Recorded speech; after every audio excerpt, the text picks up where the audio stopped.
सभी साथियों को जय भारत जय संविधान। अभी आप देख रहे हैं कि जो कोरोना चला गया था बीच में, जब बिहार के चुनाव हो रहे थे, वही कोरोना वापस लौट कर फिर आ चुका है। हमें ये बात समझ में नहीं आ रही है कि कोरोना नाम की कोई बीमारी है भी या नहीं है। ये संदेश लिए पैदा होता है कि जो लोग ठीक हो रहे हैं लाखों की संख्या में, वो कोरोना के पेशेंट हुए और वो मलेरिया की दवाई खा के ठीक हो गए। केरोसिन खाया, पैरासीटामोल खाया, उससे ठीक हो गए।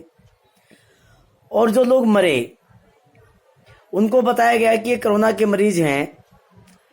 लेकिन मैं एक सवाल करना चाहता हूं आप लोगों से, सरकार से भी और भारत के सभी लोगों से एक सवाल करना चाहता हूं, पूछना चाहता हूं कि कोरोना की महामारी से पहले जो अस्पतालों में जो करोड़ों की संख्या में जो लोग एडमिट थे, जिनको विभिन्न विभिन्न बीमारियां थी, किसी के गुर्दे खराब थे, किसी के फेफड़े खराब थे, किसी को टीबी की बीमारी थी, बहुत सारी बीमारियां पहले थी, वो सारे हॉस्पिटल तो खाली हो गए हैं। उन सभी अस्पतालों को कोरोना का हॉस्पिटल बना दिया है। तो वो लोग कहाँ भेज दिए सरकार ने? क्या उनका कहीं इलाज हो रहा है? और नहीं हो रहा है तो क्या वो बगैर दवाई के मर रहे हैं? मुझे ऐसा लगता है कि जो आंकड़ा जो दिखाया जा रहा है, ये वो लोग हैं जिनको अस्पतालों से निकाल के घरों में भेज दिया गया, जिनकी छुट्टी कर दी गई, हॉस्पिटल खाली करवा दिए गए और वो लोग जाके अपने घरों में बगैर दवाई के मर गए। मुझे ऐसा लगता है।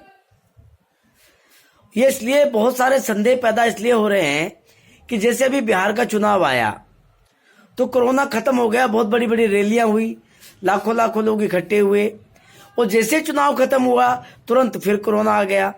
आप एक अखबार को पढ़ेंगे, उस अखबार में 4 पेजों पे अलग अलग लिखा रहता है।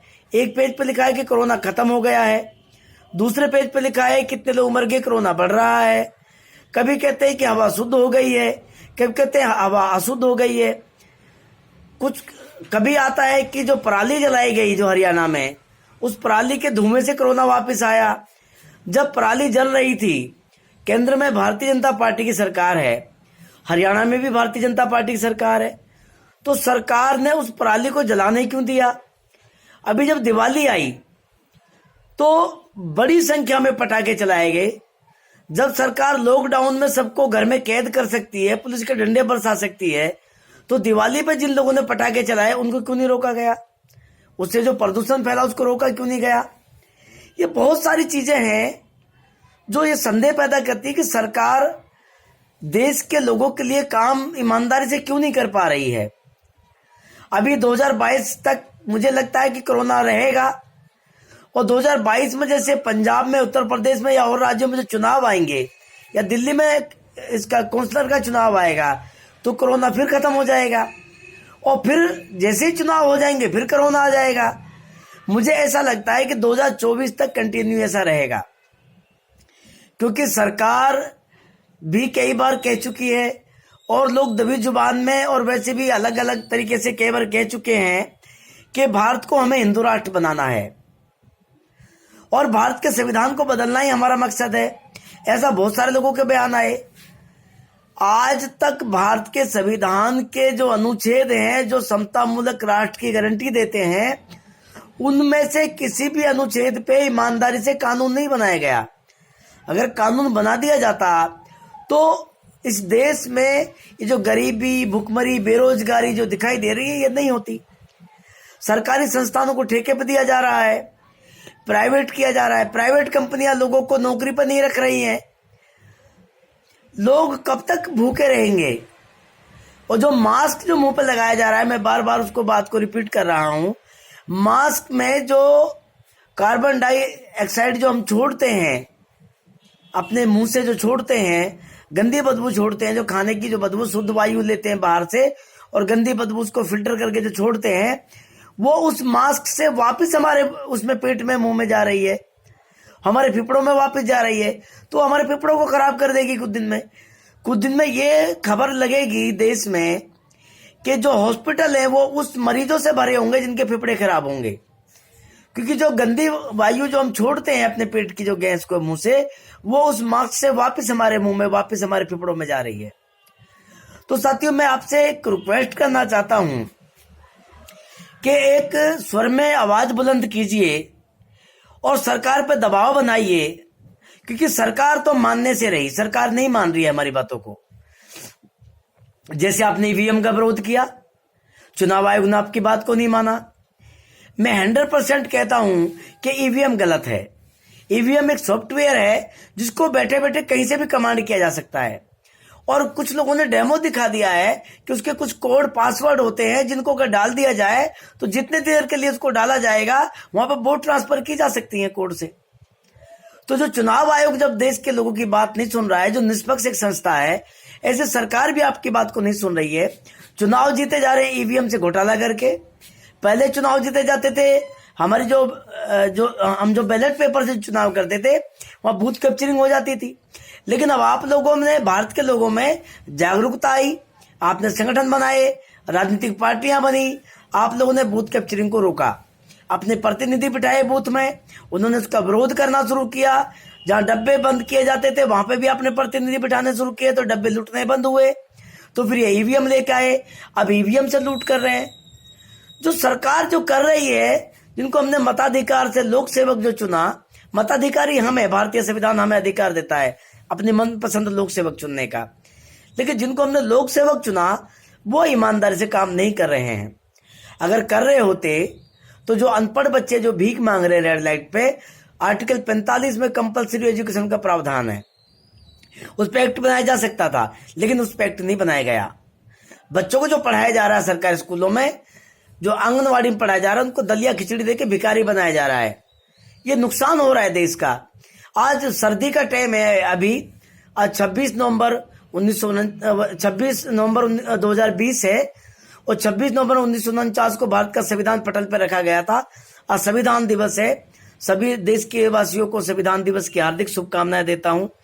लेकिन साथियों, भारतीय संविधान की शुभकामनाएं जब दी जा सकती है जब भारतीय संविधान को अमल में लाया जाए। सरकारें अमल में नहीं ला रही हैं।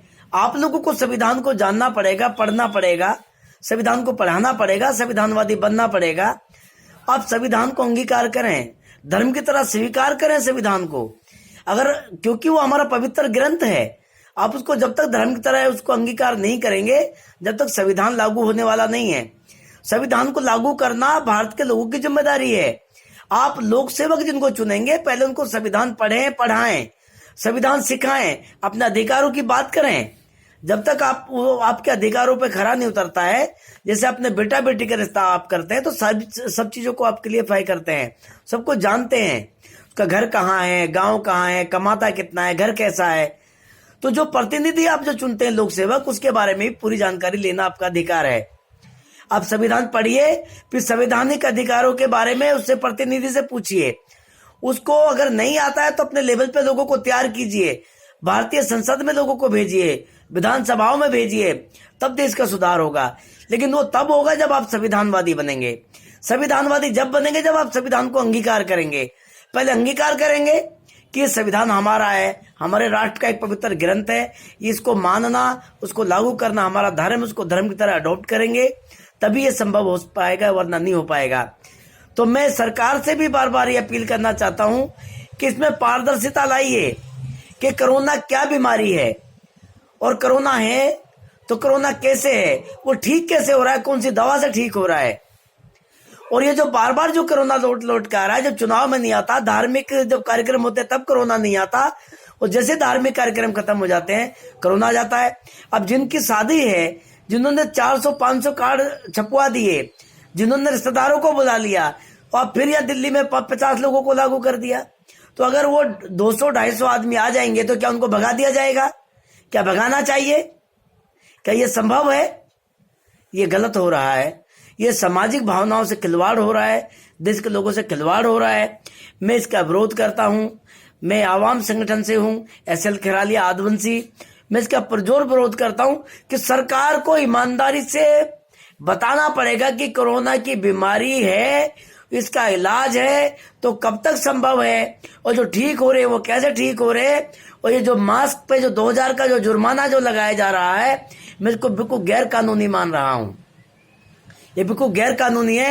एक आदमी अगर वो गलती से मास्क नहीं लगा रहा है, कोई और कपड़ा लगा रखा है, या कोई का दम घुट रहा है, कोई और प्रॉब्लम हो गई है, तो उससे 2000 रुपये वसूल लिए जाएंगे। ये कौन सा तरीका है? और जो लोग मास्क लगा रहे हैं या मास्क लगा रहे, क्या इन सब लोगों को कोरोना है? और अगर कोरोना हवा में तो उसको शुद्ध क्यों नहीं किया जा रहा है? ये सब बातें संदेह पैदा करती हैं। आप लोगों से अपील करता हूं कि अपने आस पड़ोस में जागरूक कीजिए लोगों को, संविधान को जानिए, संविधान को पढ़ाइए और एक अच्छी सरकार बनाइए जो संविधानवादी सरकार हो, जो संविधान को धर्म की तरह मानती हो।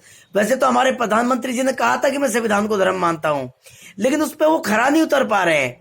अगर वो संविधान के प्रति काम करते हैं, कानून बनाते हैं, तो हम उन्हीं को प्रधानमंत्री रखेंगे। हमें क्या दिक्कत आ रही है? एक अच्छे खासे आदमी है, हम प्रधानमंत्री उन्हीं को रख सकते हैं जब तक वो जिंदा रहेंगे। बाद में और जिसको चाहेंगे वो प्रधानमंत्री बनेगा। ईमानदार लोगों की सरकार बनाइए। और सरकारों को भी वो कहना चाहता हूं कि ये जो भुखमरी फैल रही है, महामारी फैल रही है, इससे लोगों के लिए कोई तरीका ढूंढिए, वरना देश में हालात खराब हो जाएंगे। अगर भुखमरी बढ़ेगी तो लूटपाट बढ़ेगी, हत्याएं बढ़ेंगी, डकैतियां बढ़ेंगी। इनको रोकने का कोई उपाय कीजिए। जय भारत, जय संविधान।